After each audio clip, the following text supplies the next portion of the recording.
Hey, this is Stephen Platinum, your friend in Wrestling with Platinum versus Raw. This is from August 9th, 2021. It took place in Orlando, and not many seats sold in that upper deck, eh? The crowd sweetening noises were at an all-time high. It was distracting and terrible. The return of Randy Orton, which gave the show a beginning, a middle, and an end, which Raw has not had in a very long time. So in that sense, it was better, but that doesn't mean it was good. We're at the Amway Center in Orlando, Florida. Jimmy Smith welcomes us. Corey Graves, and Byron Saxton are at ringside. Randy Orton comes out to a pop. Seems very casual about it. Okay. This is where he's supposed to welcome us to Raw, but here comes Riddle. They do some comedy. He missed Orton. Orton doesn't want anything to do with him. They're confronted by AJ Styles and Omos, the Raw Tag Team Champions. AJ says this is embarrassing. Basically, they whoop on both of them, especially Riddle. Attempted RKOs do not come to pass. We see what happened between Drew McIntyre and Jinder Mahal. Kevin Patrick is backstage with Baron Corbin asking why he's come to Raw as a part of the brand-to-brand invitational, and talks about how bad his life has been, sleeping in a production truck. Jinder called him and offered a chance to turn his life around. Corbin says it's risk versus reward. He's running out of options. So if beating Drew will get him out of these financial troubles, so be it. Sold or not. Baron Corbin against Drew McIntyre.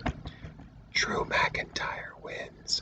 And then Drew's like, how much it'll take so you can get some food and a bed and a shower. Haha. He says $100,000. He says, what about $200,000 or $300,000? 3, 2, 1. And then he claymores him and then pins him. After the match, Drew stands tall. Jinder, Veer, and Shanky come walking down the ramp. Drew grabs his sword. Jinder holds them back. Riddle stops Randy Orton backstage and says, can we still be friends? And we had t-shirts made. By the way, Orton's wearing an RK Bro hoodie. Nice attention to detail, guys. Orton basically ignores him, and he says, don't call me bro. Karrion Kross against Jeff Hardy. Karrion Kross gets to win. He does that straight jack and submission. After the match, Kross goes to leave, but comes back in and drops Hardy on his head with another Doomsday, and he applies the Kross jacket again. And he smirks at him.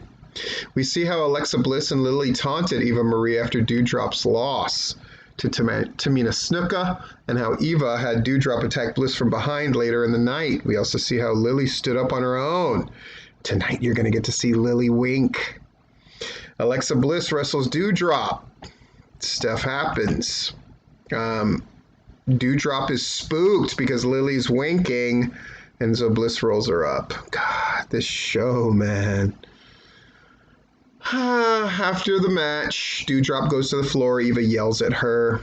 Bliss grabs Lily from the corner and hugs her. Yeah, Damian Priest defeated John Morrison last week. Then Priest and Ricochet defeated Morrison and Sheamus.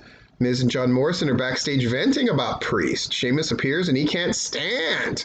The catchphrases are the outfits of Miz and Morrison. He blames last week's loss on Morrison. Stuff happens. We get Sheamus against Ricochet, a contenders match, because of course it is. At the end of the day, Sheamus wins with the bro kick. After the match, Sheamus is posing. Damian Priest comes out. And then Sheamus backs away as they have words. Sheamus will not attack. But then Sheamus does try to attack, but Priest dumps him out of the ring. Damian Priest takes on John Morrison then, dripstick and Miz in a wheelchair and all that stuff. Priest drops Morrison with the Reckoning for the pin to win, and afterwards, Priest goes to ringside as the Miz backs up his wheelchair, pleading. Morrison tries to make the save, but gets dropped. Priest grabs a dripstick from Miz and sprays it at Morrison while he's down, and then he empties another one on Morrison, and he grabs Miz by the tie. Miz jumps out of his wheelchair. He's not really injured. Morrison tries to attack Priest from behind, but Priest levels him with a kick. Priest says it's going to be Sheamus at SummerSlam. And Sheamus clutches the title. T-Bar and Mace defeated Mustafa Ali and Mansoor last week. So big things are ahead, guys. Mansoor is backstage apologizing to Ali what happened after the match. He presents him with a jacket that looks like his own. Ali wants him to stop apologizing and says he's sure Mansoor will have better judgment than last time. T-Bar against Mustafa Ali. T-Bar wins with a kind of a modified go to sleep. T-Bar stands tall. Mace joins him. They go to double team Ali with high justice, but Mansoor makes the save with a missile drop kick to T-Bar. And then Mansoor clears the ring, and Ali looks shocked at how Mansoor cleared the ring by himself. My God, this sucks.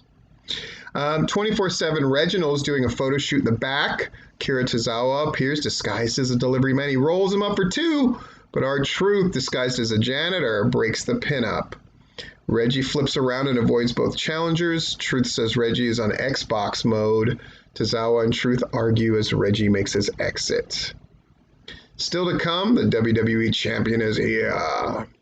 Back from the break, and the announcers congratulate The Rock and John Cena on their box office success this past weekend for Jungle Cruise and the Suicide Squad. Suicide Squad did not do very well compared to expectations, but nonetheless, hey, Jungle Cruise and Suicide Squad, sure.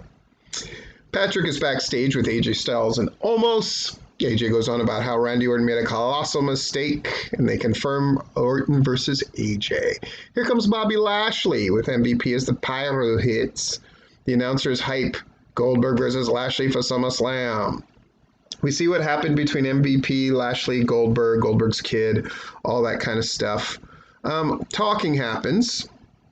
MVP talks about the pain he's in from the spear, and it's one of those moments where the crowd noise is clearly pumped in for have a reaction. Lashley then cuts a promo that's pretty good, and at least he ends, saying, "You're done." Okay. Video package on Nikki Ash defeating Charlotte Flair. Now we get Nikki Ash against Rhea Ripley. The match happens. Charlotte Flair appears out of nowhere, shoves Nikki to the mat for the disqualification. And then Flair drops them both. Okay. Still to come, Orton versus Styles. We get a new Elias vignette, but he says Elias is dead, so it's no longer Walk with Elias. Okay. We see what happened between Charlotte, Rhea Ripley, and Nikki Ash. Sarah stops Flair backstage. "Why did you attack them?" She's like, "It's a strategic opportunity. I'm going to win the title at SummerSlam, and I really hate when Charlotte talks." Kevin stops Randy Orton backstage. "Why have you distanced yourself from Riddle?" "Because I work better alone." We get AJ Styles against Randy Orton. It's the very good match you want it to be. Long story short, phenomenal forearm, but Orton catches him in midair with RKO for the pin. My God, how many times have we seen that? Orton stands tall, Riddle's in the ring. They have a moment, but then he RKOs him, and then he ruffles his hair. And apparently after they went off the air, Cena got them to bro hug it out. And that is Raw. Not great, but not the worst that they've done. And sadly, that is akin to a compliment nowadays.